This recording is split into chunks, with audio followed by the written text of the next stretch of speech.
In the blistering heat of the Arizona desert, where the sun scorched the earth like an unrelenting forge, a lone cowboy named Elias Thorne spurred his horse through a narrow canyon, his eyes scanning the horizon for signs of the posse that had been trailing him for days.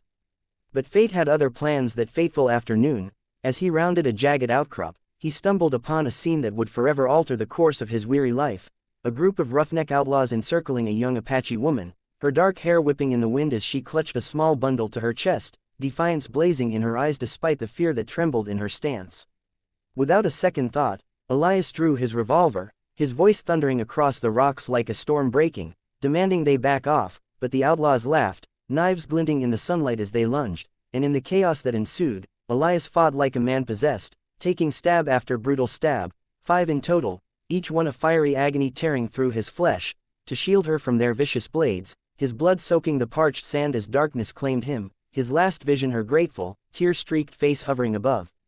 If this tale of unexpected heroism and the power of human connection already tugs at your heartstrings, and if you believe in the beauty of kindness and the miracle of second chances, then hit that like button, drop a comment sharing your thoughts, share this video with someone who needs a reminder of hope, and subscribe to the channel, Moments of Love, for more stories that celebrate the unbreakable bonds that define us. Elias had always been a wanderer, a man haunted by the ghosts of his past, a failed ranch back in Texas, a wife lost to fever, and a string of bad decisions that left him branded as an outlaw in the eyes of the law, though his crimes were born more of desperation than malice. His life was a solitary one, marked by endless trails and empty saloons, where the whiskey burned away the memories but never quite filled the void in his soul.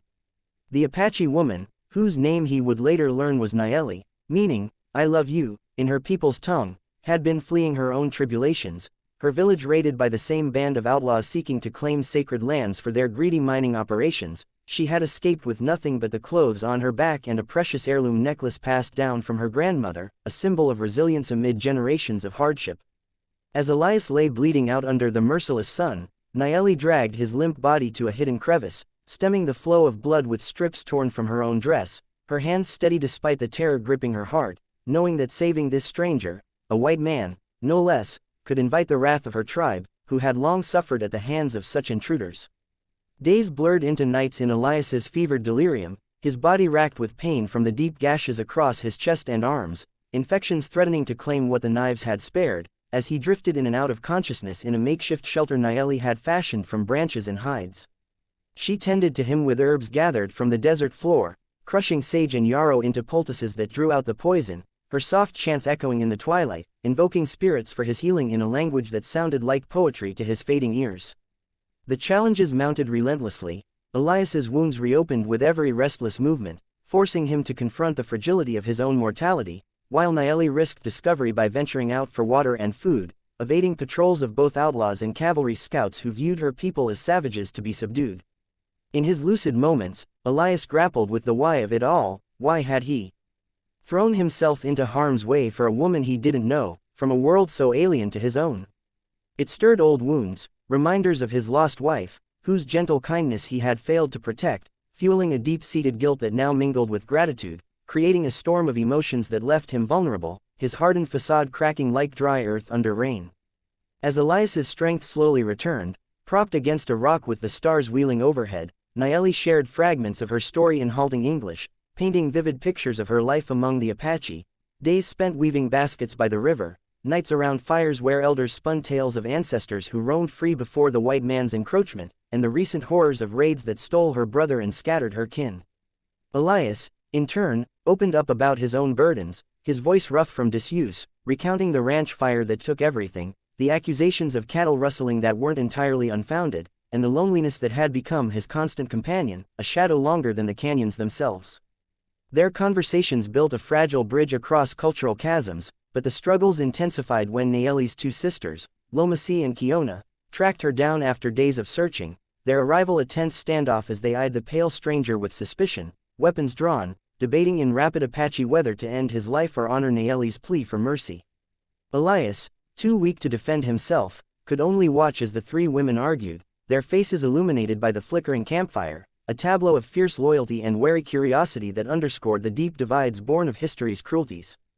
The turning point came under a full moon, when the outlaws, undeterred by their earlier defeat, descended upon the hideout in a midnight ambush, their torches cutting through the darkness like malevolent stars, seeking to finish what they started and claim the land's hidden veins of gold.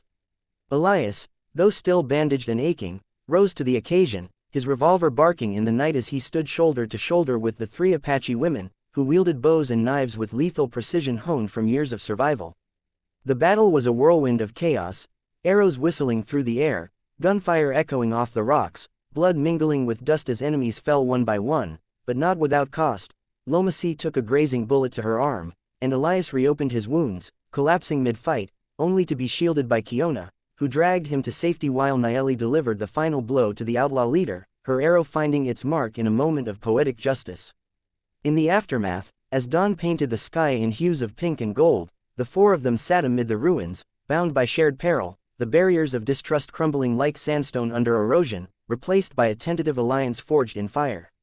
Recovery brought deeper transformations. Elias, under the watchful eyes of the 3 women, learned the ways of the Apache, how to track deer through subtle signs in the earth, how to honor the land with rituals that spoke of harmony rather than conquest, his calloused hands adapting to tasks like grinding corn and repairing bows, activities that mended not just his body but his fractured spirit.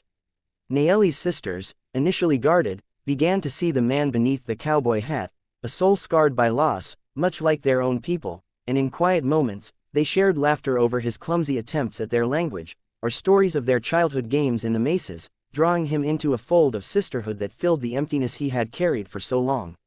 Yet challenges persisted. Whispers from the tribe reached them as they journeyed back to the remnants of Naeli's village. Elders wary of harboring a white man, fearing it would invite more raids, while Elias battled inner demons, questioning if he deserved this second chance or if he was merely a harbinger of further pain. Suspense built as scouts reported approaching cavalry, drawn by rumors of the outlaw skirmish, forcing the group to navigate treacherous terrains, evading pursuit through hidden passes and arid badlands, each narrow escape heightening the emotional stakes, as bonds deepened amid the constant threat of separation or death. In the heart of the Apache encampment, nestled in a verdant valley guarded by towering cliffs, Elias faced his greatest trial, a council where the tribe's leaders debated his fate, their faces etched with the lines of enduring hardship, voices rising in debate over whether to cast him out or accept him as an ally. Naeli stood before them, her voice steady and passionate, recounting how this stranger had taken 5 stabs to save her life, how he had fought alongside her sisters against common foes, pleading for mercy in a world that had shown them little.